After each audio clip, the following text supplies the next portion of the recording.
Here on Fox News. I want to bring in now Lauren Zelt, campaign manager at the Independent Women's Forum, and Bill Press, nationally syndicated radio talk show host and author. It is great to have you both here. And Lauren, let me just begin with you. Good morning. This shakeup, also the shakeup for the president's legal team, does it look like the Trump team needs a reset? President Trump is worried about something. Well, good morning. Thank you for having me.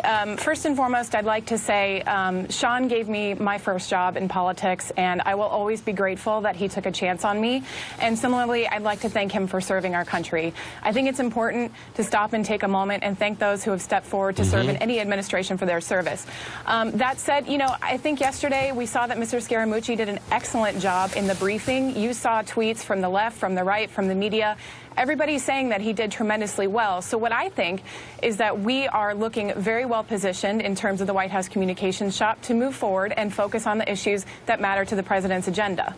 Lauren, I think you make a great point because, you know, I think we all know Sean, and we're just showing video of him smiling from ear to ear. I think he's probably one of the happiest people waking up in America today, knowing that there's a fresh start for him coming in the next couple of weeks. Because, Bill, we know that this has been a tough job for Sean Spicer.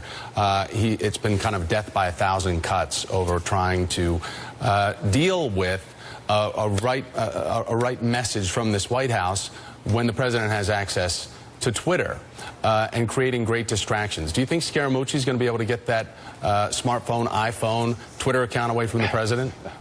Well, first, let me say that I've been at the covering the briefings now under 4 press secretaries, which isn't all that many. But of the 4, I mean, I hate to rain on everybody's parade this morning, but I think Sean Spicer was clearly the worst. I mean, Sean Spicer actually came in there and told lies to the White House press corps about the size of the crowd, about the fact that they never used these plastic coating on the mall before. But at the same time, I do want to say this, as bad as he was, Sean Spicer was a real pro.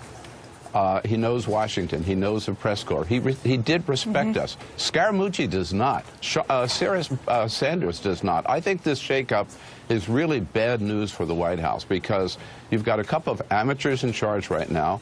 And Scaramucci said, as of the president yesterday, it's important to let him express his own personality.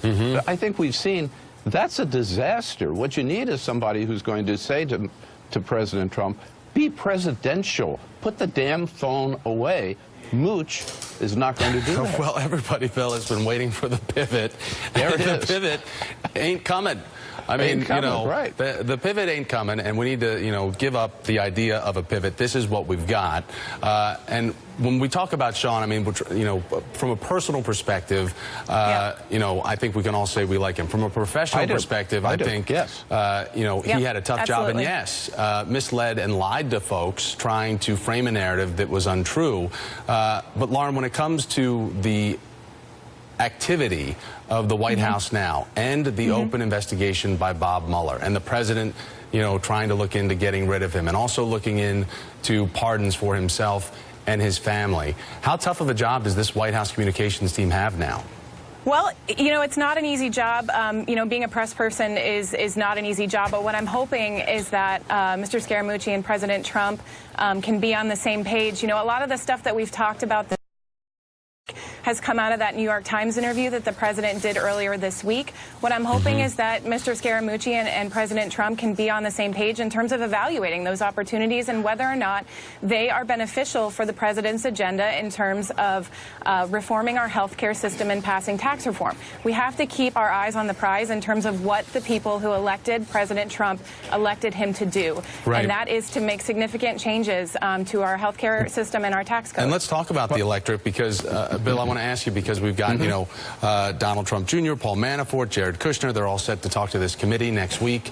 I was watching Tucker Carlson last night, you know, and they were going after the media and the fact that in trying to go after the truth that we just think of ourselves as being self-righteous and that we've got some mission. So my question is to you about average Americans. Do you think that they're paying attention, that this stuff really resonates with them? Or to Lauren's point, that they're more concerned about jobs, their wallets, safety?